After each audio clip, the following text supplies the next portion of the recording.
Hey everybody, welcome to 1 Bitcoin and 32 Ethereum. This is a competition show amongst the hard forking team to trade our way to that landmark of 1 Bitcoin or 32 Ethereum.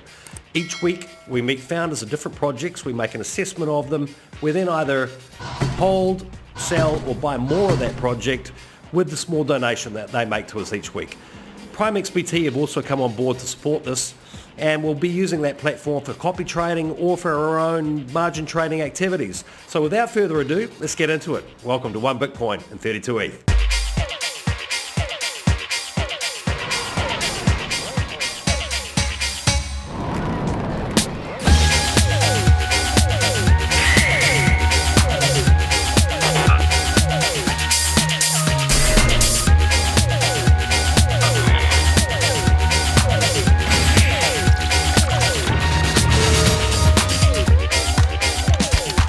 BTC and 32 ETH.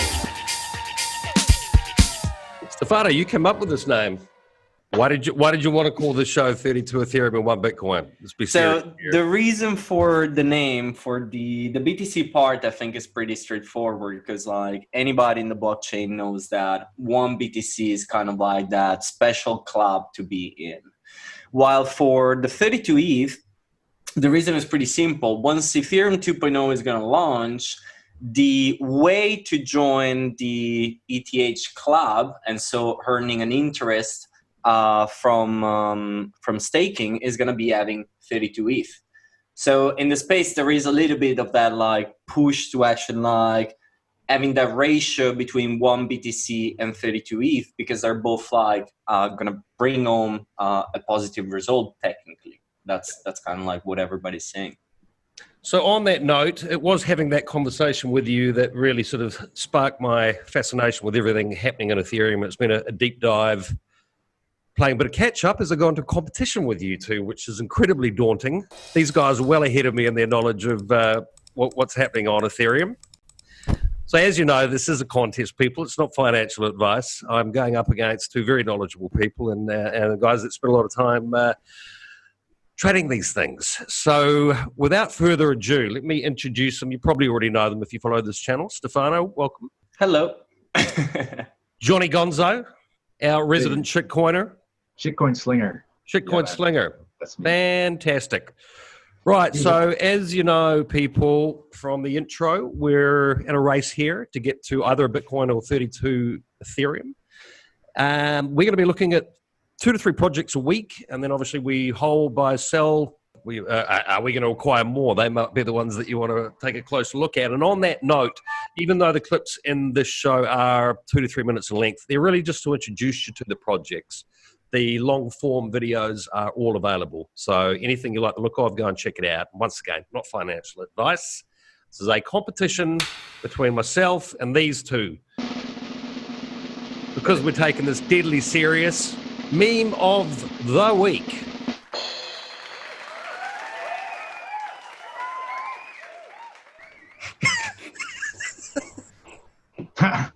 That's not the Fed. That's Uniswap printing ETH. And that's why it's funny. Exactly. Okay, before we get into the first project, let's have a look at the overall market. So let's throw up a few charts here. So Stefano, talk us through the Bitcoin chart and where we're currently. Sure. Well, BTC, we all know, like it started from POW. So the only way at the beginning to get that was by mining that. So the initial value was 0. 2017, we got like the super famous all-time high, which depends on the exchange, but it was like 20,000, 19,600, 19,400. And we're down now to today value we're recording, which is $11,840. Okay, on to Ethereum. If we're looking at Ethereum, so Ethereum is a little bit easier because obviously it started with an ICO. So we know exactly the value at the beginning, which was basically 40 cents, USD obviously, per ETH. It went on all-time high pretty much in the same period of like BTC and pretty much on every single other cryptos. And the value of all-time high was around $1,400. Now, at that point, obviously, same thing again as BTC. It went down. It even went like below $100 for a specific amount of time. Like the value is kind of like increasing. Once again, same story as in BTC. One thing that is important to notice on this is that when people were starting talking about Ethereum 2.0, there was exactly that like tweets that were popping up about one BTC is going to be equal to 32 ETH. Because the ratio was completely different. BTC was much more valuable by that time. However, if we're looking at the ratio today, one BTC is equal to 28.66 something. So 28.67 ETH. The last thing that we're going to look at, it's going to be DeFi, which is basically what a lot of people are considering today being the reason why we're back in a bull market, or why there is like fear of missing out and like all of this excitement and so on. We spoke in the past about DeFi. Obviously, majority of the projects that we're going to see later on are going to be DeFi project, decentralized finance project. But just to give you like an idea of what is happening in DeFi and why actually things are getting very exciting, is the fact that like we basically move to now having more than $8 billion locked into DeFi projects, which is insane. But what is more crazy is the growth that we're having, because it took like basically a year or even more than a year to move from like 0 to 100 millions of dollars locked in those smart contracts. And now we're adding billions of a matter of like 4, 5, 6 days. Like the ratio, the speed on which we're going now, it's absolutely insane. And that obviously brings in fear of missing out, excitement, research to new projects, the so-called hidden gems, and all of these things that we have seen in the past in 2017 during the ICO bubble, but that, you know, some of those aspects are coming back today exactly for these reasons. Maybe one thing to look at here would be the total market cap. So back during the boom, we were over 800 billion. We're currently less than half of that, which I suppose gives me some confidence that we're not in bubble territory yet. It might seem like it when you look at the percentage growth in some of these things. What are your comments on that, guys, before we get into our first project? Bubble, probably. You think we're in a bubble already? Well, I think it's like a mini bubble inside a bigger bubble. Right now, it seems like Uniswap, you know, it's like, it feels like it's starting to max out a bit between the ETH bees and the scams and like, you know, the YAM thing. I think people are like, okay, hold on a minute here. People are smartening up just a little bit, but there's still tons of money going into it. It's crazy. I don't know. It's hard to say. I think it depends on the specific part of the blockchain industry that we're looking at. If we're considering like the market cap per se, I agree. I don't see that being a bubble. If we're considering the fact that like compared to 2017, a lot of projects are delivering products that are actually like useful, and well, useful is a big word, but that you can use them.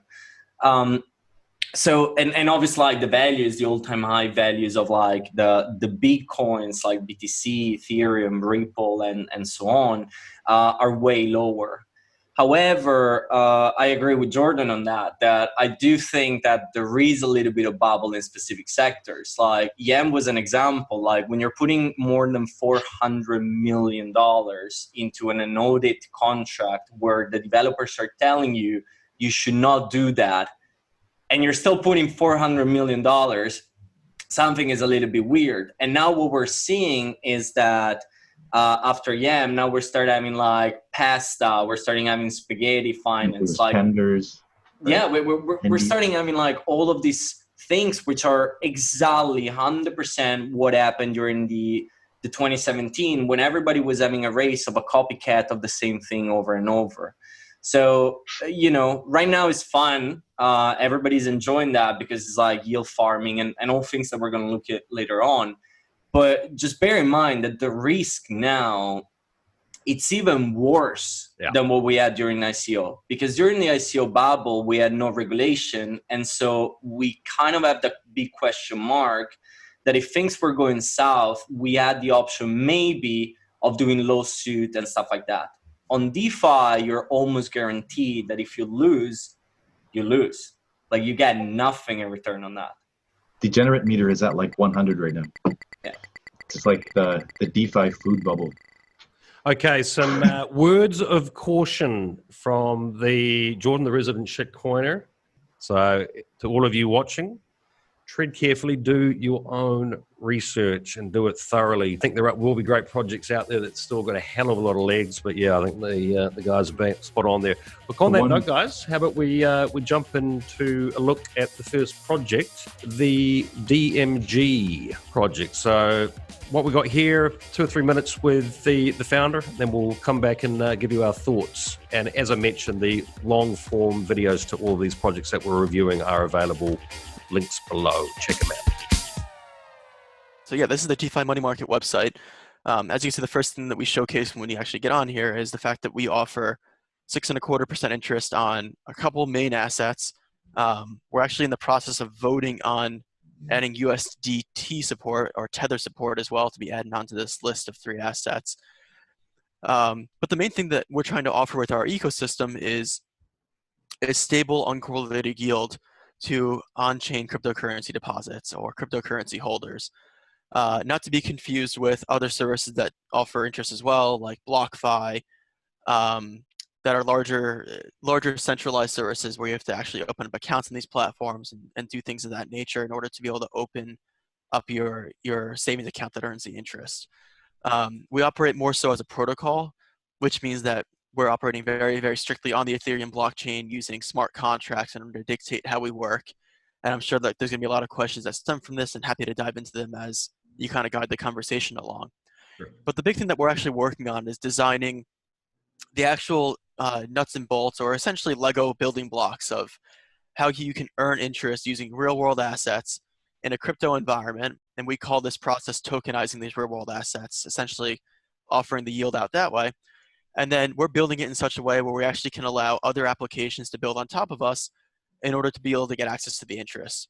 So what we're expecting is kind of like what we've seen with Compound, is seeing other companies build on top of us in order to be able to offer the interest that we're offering through the protocol to their own end customers. And so we kind of see ourselves as like the bottom base layer, kind of offering this as a financial primitive for other individuals that want to build companies on top of this. A good example of this when it comes to Compound is if people are familiar with Dharma, that's spelled D-H-A-R-M-A.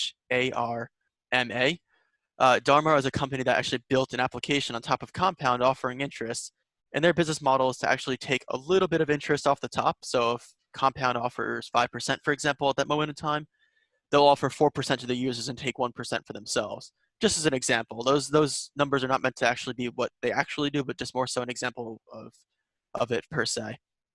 So with that, what we actually do is we back the interest in our protocol by real world assets, as I alluded to earlier. These real world assets are income generating. They are over collateralized, and we try to do our best. And what we do right now is really our first step forward with it, but we're trying to make the process as transparent as possible. If you compare something like the interest being generated by something like a bank, you really don't necessarily have a lot of visibility into what they're doing with it, unfortunately. And this could lead to problems whenever there is a larger liquidation that occurs or some catastrophic issues at the bank. People are usually left in the dark about it until they find out after the fact that money was lost or potentially your own money was lost at the bank when bad things can happen. So for us, we're trying to create this as an alternative savings account for individuals that want to move away from a banking system or looking for returns that are significantly greater than that of a bank. And in doing so, it can get something that is a best-in-class replacement, in our opinion. Stefano, thoughts?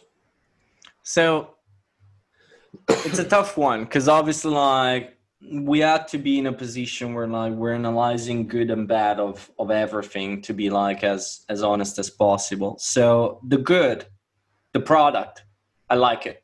I like the product a lot. The fact that you can have like DeFi on physical assets and the year return of that 6+% a year is actually higher than a lot of other projects if you're not considering the farming aspects on that.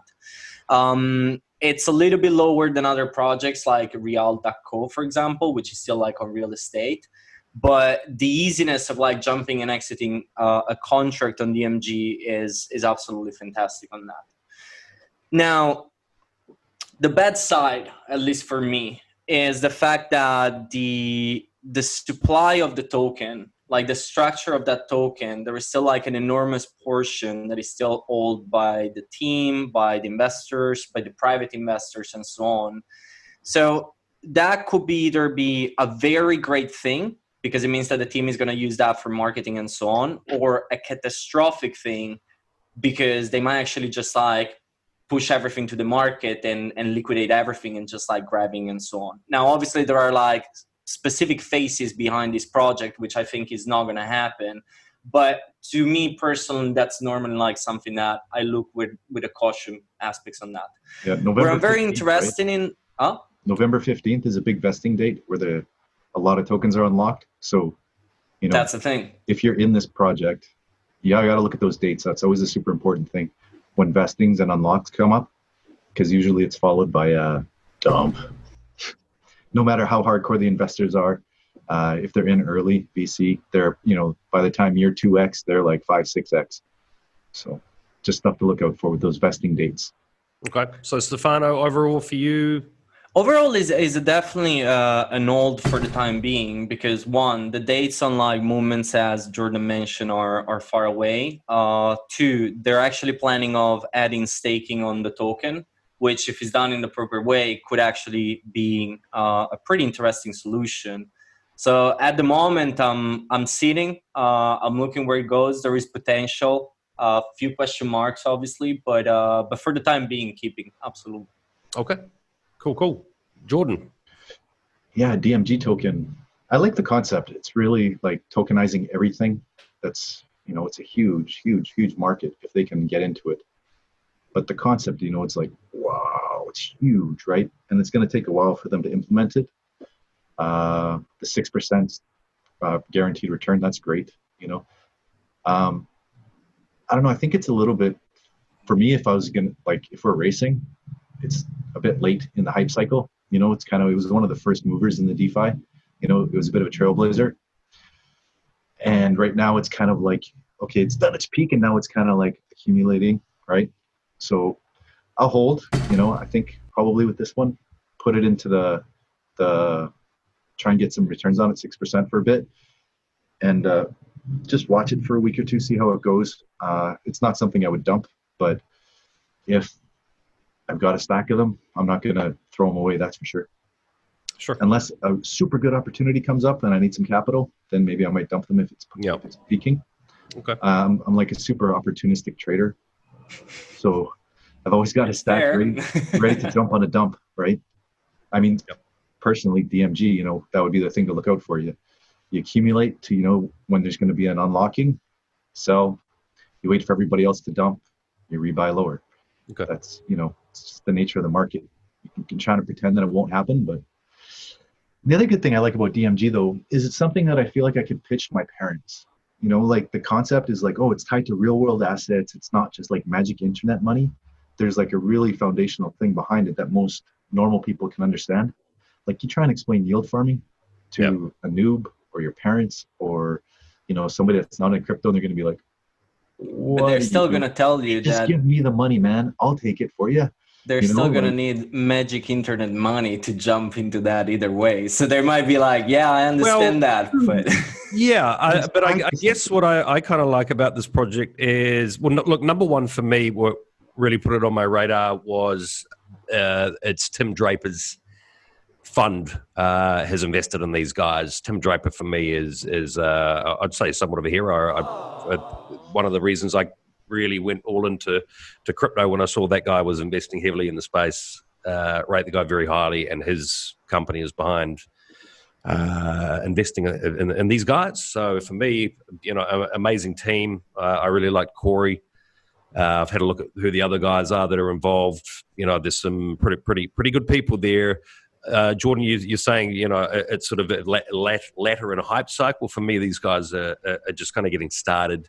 As the other thing I really agree with you on is definitely something I could put in front of my parents. It's a business with real world assets backing it. I think, unfortunately, the model we're going into now, there are going to be a huge amount of assets that will look to a business like this for a line of credit.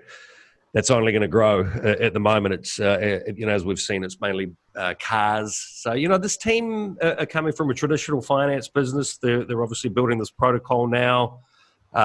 Who builds on top of it? Let's see in the coming months. But for me, yeah, it's a definite hold. Comparing it to some of the other businesses in this space doing a similar thing, these guys are a lot more visible. I like the people involved. So yeah, I'm certainly going to see where it goes in the coming weeks and keep a close eye on it. I'd have to do the math on it and see some in-depth analysis, but interest bearing on depreciating assets, it doesn't make a lot of sense. Like cars, it's like the first thing you do, buy a car in Lambo and watch the value go down. But it's tied to the loans, right? Well, it's the loan, it's the financial loan, not the asset. They're not necessarily the assets they're buying. That's the people getting a line of credit. So they're obviously repossessing those assets, which, that's the hardcore side of really what's going on here. People losing their shit. But there's going to be a lot of that on this planet. And, ultimately sort of bottom line on that, I like what these guys are, they're looking to really shake up the existing financial system. And that's what we're all about in this space. And I think this project could play a part in that. So definite hold from me. Chart time. Okay, it's pretty stable. Like it did a pump at 1.6 and then it went 120, 122, which is basically like where it was 30 days ago. On 90 days. Yeah, so basically like since the end of June, when it came out, it didn't do anything. Like there is nothing. That's what I'm talking about, with like the market hype cycle. It seems like it's just going from project to project. It's coming up with the big news. They launched, wow, it pumped. And then now it's just kind of like, okay, waiting for the next fundamental news that can drive it to the next level, right? That's true. So yeah, I mean, I as the guys have said in the interview, they're slow and steady. Yeah. It hasn't been around that long. Looking at some of these other things we're going to be covering on the show that have already pumped 3,000-4,000%. We're not seeing that with this. So, could the hype hit on this and it be a big win? To me, it's definitely worth holding with that potential for a big pump is the way I see it. The market cap is 46 million right now, right? So depends on how far you see it going.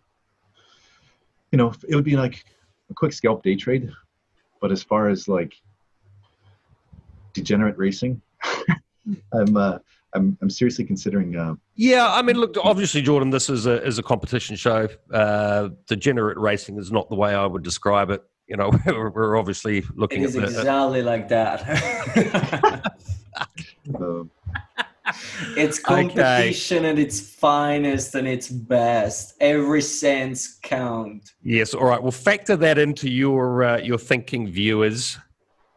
I'm possibly taking more of a investor look at these things and hoping to help you learn a few things along the way, whereas I'm up against the degenerate traders. You know what is that like a good thing on the fact that it didn't move is that, or that is like pretty much stable, is the fact that it might actually work as an index on situations like yesterday, where, the market was down like that 6, 7, 8, 9, 10%, whatever it was, depends on the coins.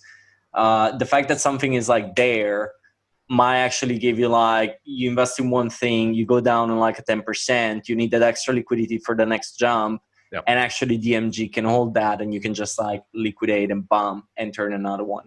Yeah. It might be one of those like side things that might actually save the situation just because like it's still flat at that point. But it's interesting. Like it's, again, there is much more that needs to happen in the coming months. So, is it something that is going to do like a 10x tomorrow? I would say no, to be honest, because I really doubt that. It doesn't have the model yet. But in the long run... We just lost the 10x crowd from the show, which is about 90% of them. See you later. I mean, a 10x in 24 hours. I don't know how many people have done that, to be honest. But I do. I might be looking at a couple of them.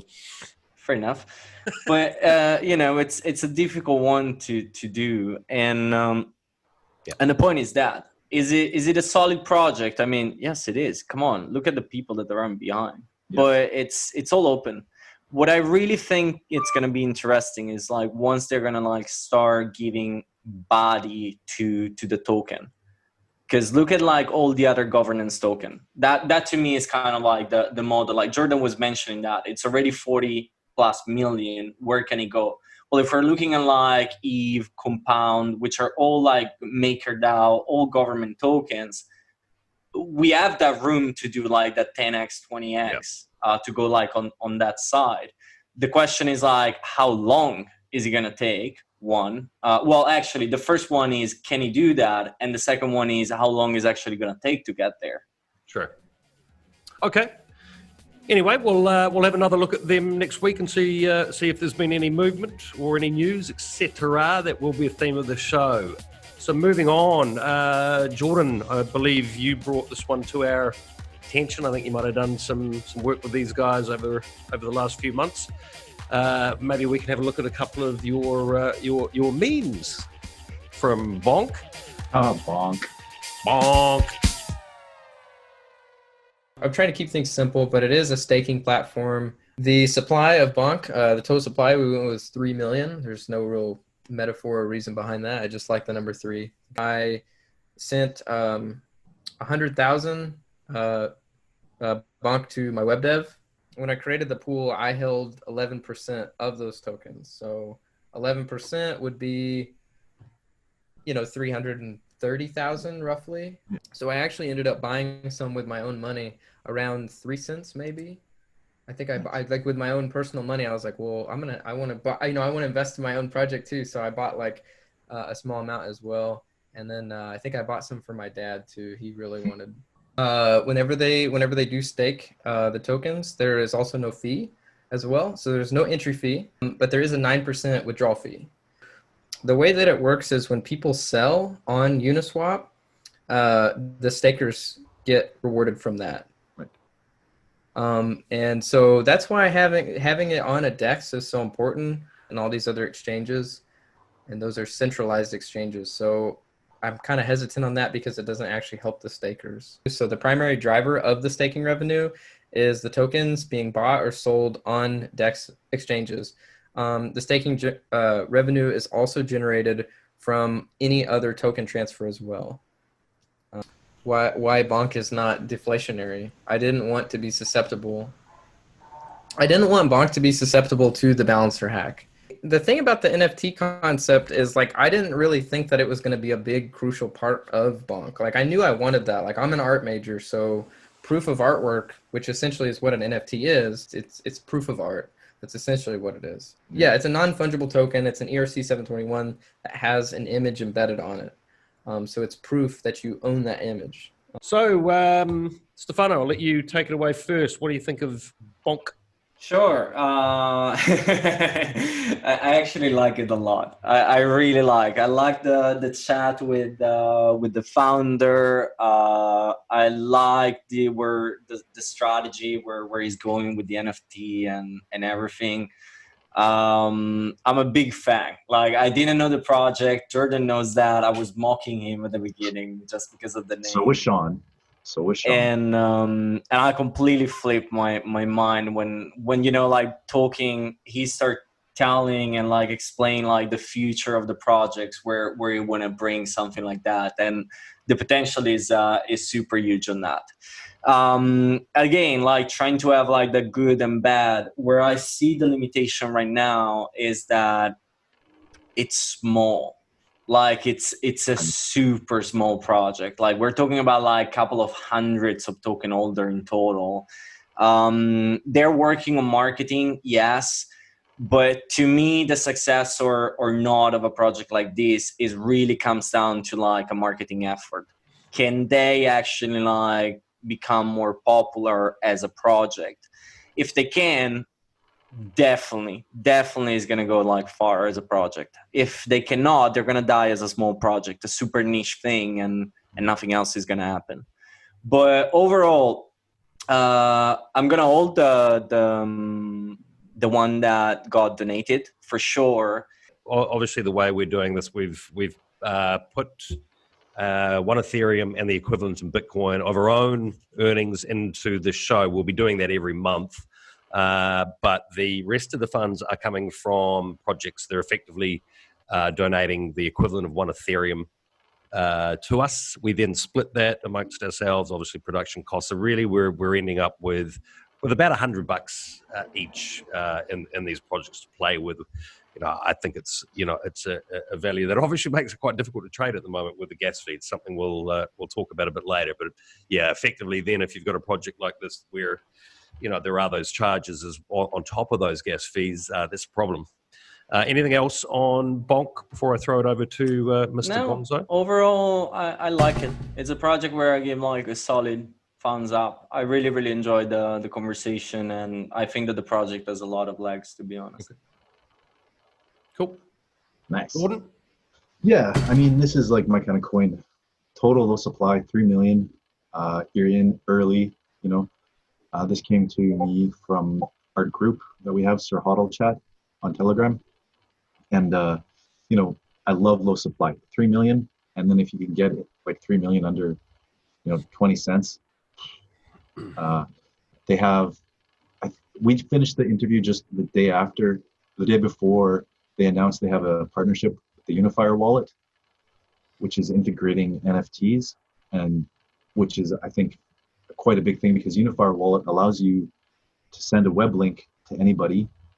So Twitter, Facebook, LinkedIn, whatever, and they can click on that link and receive an NFT from you.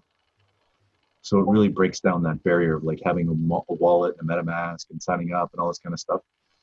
So they have a partnership with Ferrum. They're on the Unifier wallet, and I know that there's a couple other things coming soon. So I think it's just starting its market hype. They're rebranding. They've got a new website coming. Like everything was started totally transparent. They locked in the liquidity, and now they're just working towards knocking these things off the checklist. I think, I'll just take them and stake them.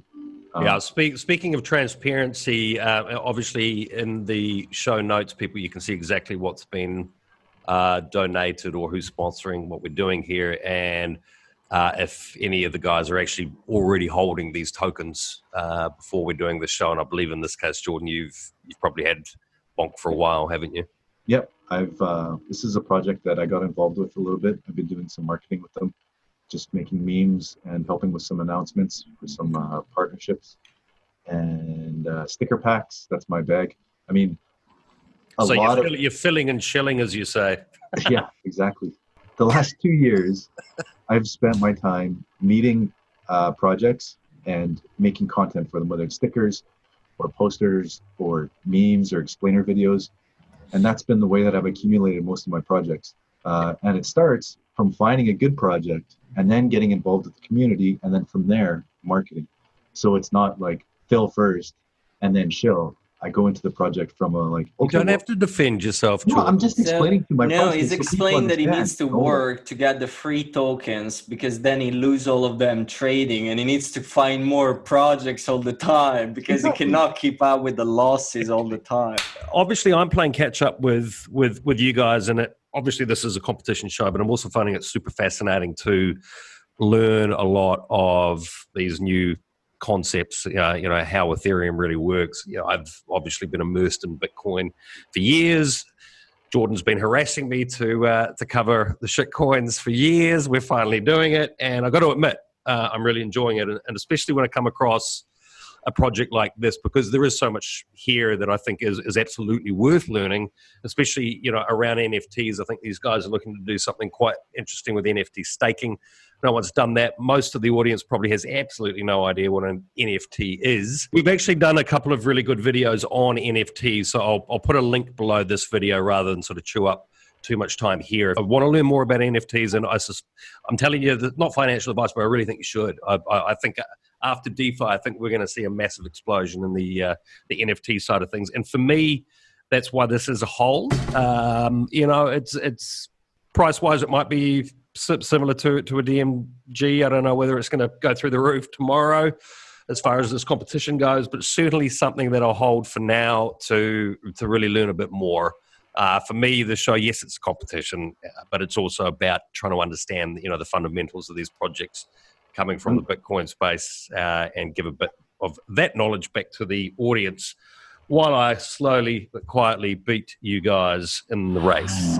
With Bonk, they're doing their initial NFT distribution soon, so it'd be a good thing. So look, in short, I was surprised. I thought when you proposed that we were covering something called Bonk, it was going to be a complete shitcoin, but for me, yeah, absolutely worth having more of a look at. So it's a hold for now. Okay, so we're on to our third and final project of the week. Another one that Jordan has brought to the table, another one that I nearly wet my pants laughing when he told me the name of this thing. PAMP. Let's have a look at the PAMP video. Here we go. Take it away, PAMP. My name is John. I'm the lead developer of PAMP Network. PAMP Network is a price reactive cryptocurrency. So when we talk about price reactivity, we just mean that at the end of every day, we take a look at the price of the coin and we average it across several exchanges. We take a look at the price, and if the price is higher than it was the day prior, we give rewards, staking rewards, to holders of the coin. And those staking rewards are, there's like a calculation. It's based on how long you're holding the coin for and how much the price appreciated or increased as a percent. And that happens every 24 hours. So every day there's going to be different rewards. If the price does not increase for a day, there are no rewards. And that's basically how we can adjust our inflation rate according to price action. You have a deflationary, mechanism as well. So when you sell the token, you're going to be burned about 8% or transfer. It's sell or transfer, since when you send it to an exchange, we consider that a sell. So if I'm selling the token on a decentralized exchange, I pay a fee. If I send it to a centralized exchange, I pay a fee, and that fee is 8%. So 8% of whatever you send is burned. It's removed from the supply. 8%. And it's a big ouch. But you got to think of it in comparison to the rewards, right? So the reason we do that is because we know the rewards are high enough to make up for it. So that 8%, if the price is positive for several days in a row, you're going to make that 8% back. It depends on how long you're holding, right? But you're going to make that 8% back in probably a couple of weeks. Okay, that was PAMP. Full interview with Jordan and that mystery man, whoever the hell he was. Hey, that's John. Find that John PAMP. Yep. Right. Okay. And on the Elber, I know for some people. Yeah, John. Sure, that's not a made-up name either. So yeah, check out the long form video if you want to learn more about PAMP. Jordan, you brought that one to the table. Why? In the last year, there's been all kinds of crazy developments with the technology, right? Despite like the Bitcoin maximalist fundamentalism of like everything that's not Bitcoin is shit, the tech is developing so fast, right? And then what started with deflation coins, there was bomb. Jordan's all about the tech, by the way, people. Well, no, it's just cool to see everything developing, right? Like they figured out how to combat inflation by creating these deflationary coins based on market supply, right? Which for me is like, whoa, that's awesome. And that it might not be the best coin in the world, but being first in the door, I think, is an important thing. Again, tiny supply, 3 million. The guy described it as being similar to Ampleforth. Do you want to comment on that? Well, in the fact that the price reacts to the stable coin, which is what Ampleforth was attempting to be. No, that's the difference. It's similar in that the price changes dependent on the market supply or the market demand, right? But it doesn't take coins from your wallet the way that Ampleforth does. So, if the price goes up, it gives the stakers a reward based on the percentage of how long you held it, how many coins you have. And if it goes down, there's a penalty for selling that starts at 8%. And then another day it adds 2 more percent.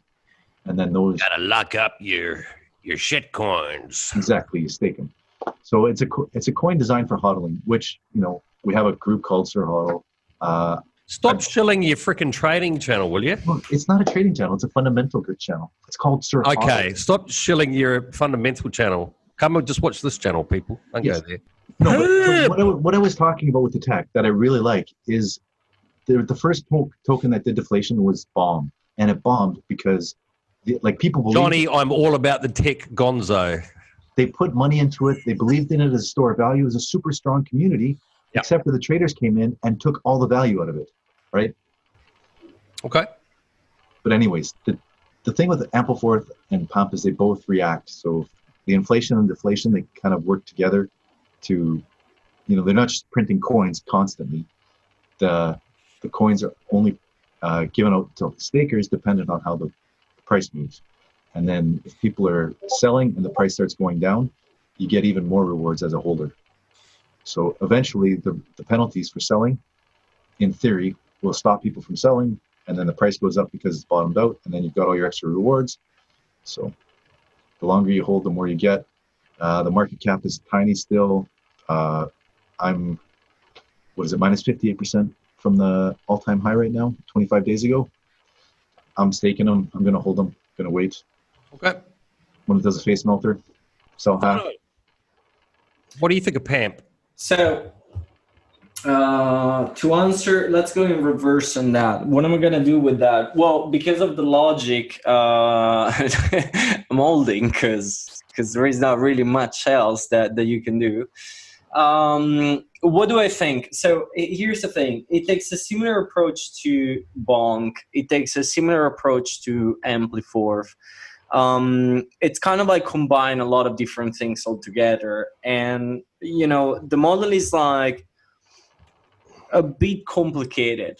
Like, I know it seems like straightforward for a lot of people, but there are some things that, like, for example, in the interview, there is this part where the founder is mentioning that if nobody is cashing out, then the percentage of the penalty for liquidating increase of something after a few days and this and that.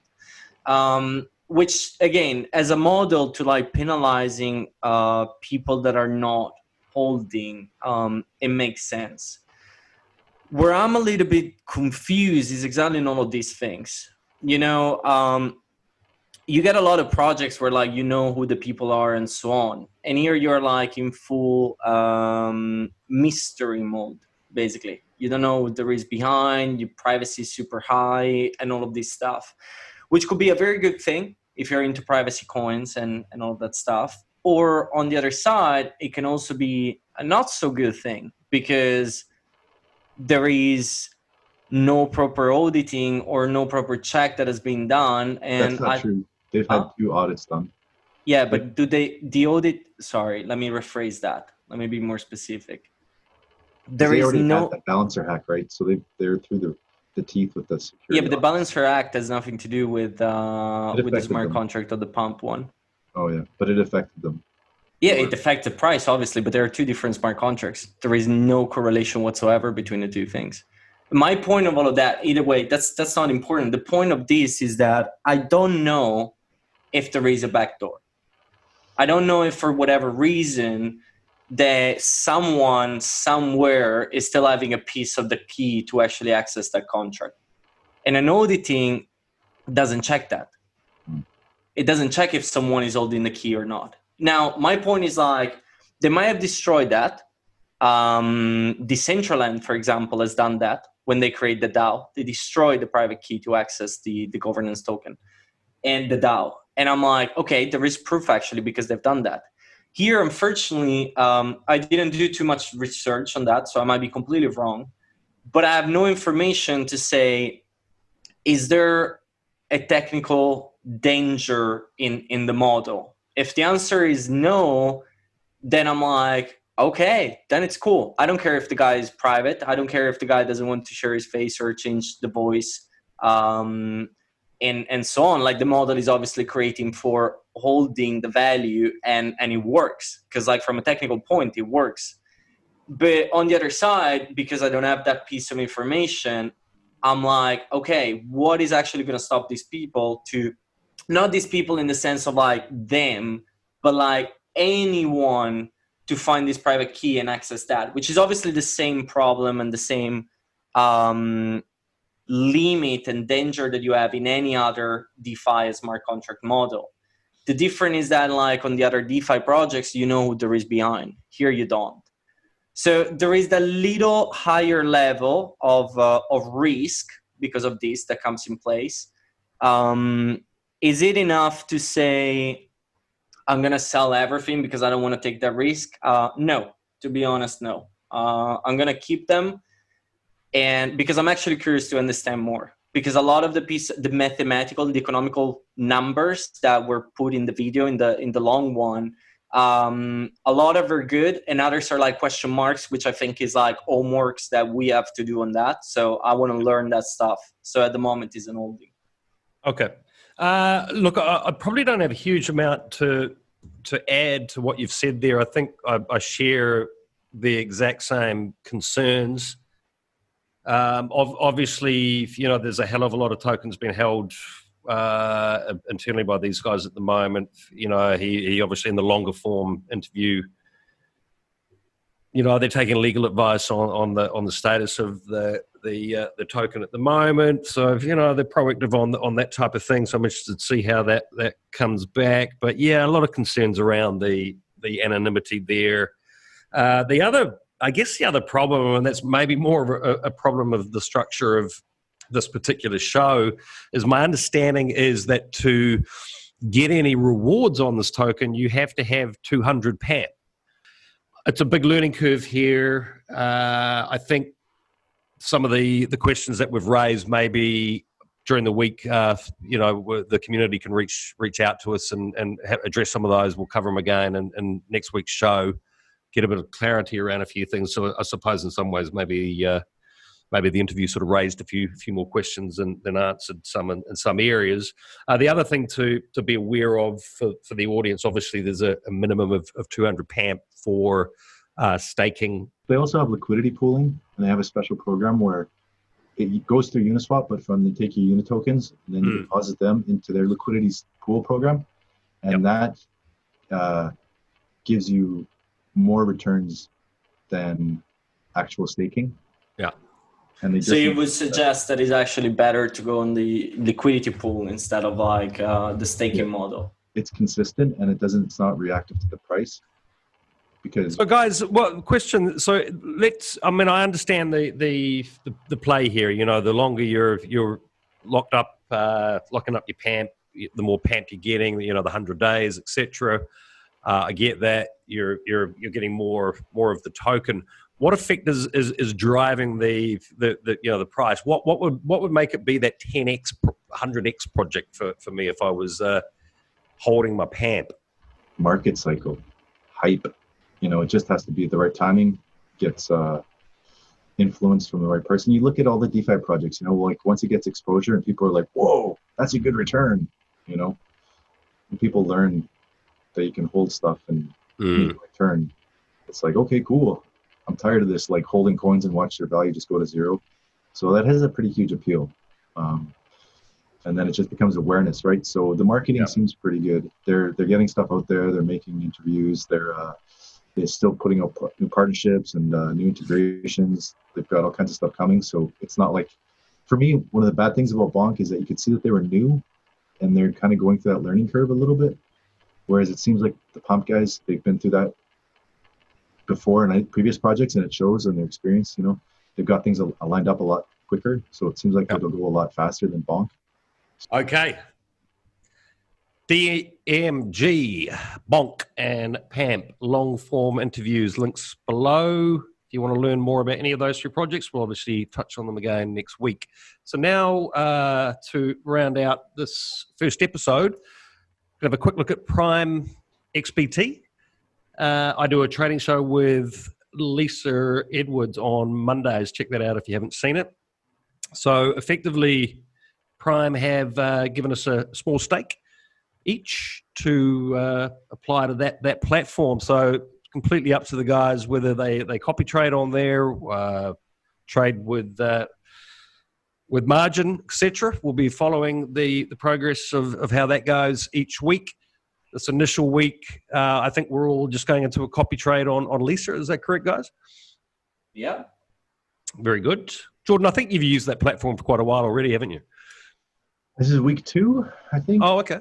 Yep. Thoughts Yeah, I on mean, I started doing it because I've co-vesting. They built the module, the copy trade module, and 2019 beginning when I got into crypto, that was one of the projects that was like copy trading. I can see the value in that. Like I'm not a trader. I have no idea what I'm doing. Well, So just on that note, for everyone watching, I mean, Jordan, obviously, I think you're probably the most prolific 24/7 trader amongst us. Obviously, I'm ramping that up for this show. It can be very difficult trying to watch these markets, especially if you're in multiple coins all day, every day, and it can be the quickest way to lose your shirt as well. People that were around in 2017 and thought they were traders during the bull run, many learnt that. I know many of them. So for me, allocating a portion of funds from this competition to a copy trade removes that pressure. Lisa is the one for me that won't be getting any sleep during the bull run. So that's really why I'm quite happy to go with that strategy. And I think that's really what you're touching on here, isn't it, Jordan? Yeah, I wanted to talk about the history of copy trading so far. There was a bunch of projects that came out in 2018, with the white paper and the plan, right? And it's been like, this project comes out with something, it's not doing so well. This project comes out way later, it's doing better. There's all the licenses, jurisdictions, because there's so many legal things to jump through. Yep. So co-vesting was kind of really far behind. They hadn't developed anything, but they finally came out with this Prime XBT, and because they're partnered together, they've got kind of the multiple marketing angles, and they've been able to land a lot of really good traders. So, but even if it's good traders, you have to watch. You can't just go, whoa, that guy's 500% in the last week. Go all in, and then you're like, oh fuck, now he has his bad week and he's down 250. And you just invested in the peak. It's the same. You look at those trader charts, and they work very, very similar to a coin chart. Like a trader will go on a good run. He's like, oh, he's in his bull run. Oh, he's going to dump soon, right? Those good traders are the ones that will go flat for a while, dump into a stable coin, or just sit the market out for a bit, and then wait till everything develops and then goes up again. Okay. So, very good. My experience so far with Prime XBT is I deposit. The minimum is 0.01. Yeah. So basically like $120, right? I put 0.03 in. I invested in 3 different managers or copy trades. One was Lisa, and then the other 2 top dog and low leverage safe fund or something. Are you trading yourself on there, or are you just copy trading up to this? No, I'm not trading on that platform. Okay. Because it's all margin and a lot of stuff that I don't trade. I just trade shitcoins. Okay. You are a shitcoin slinger.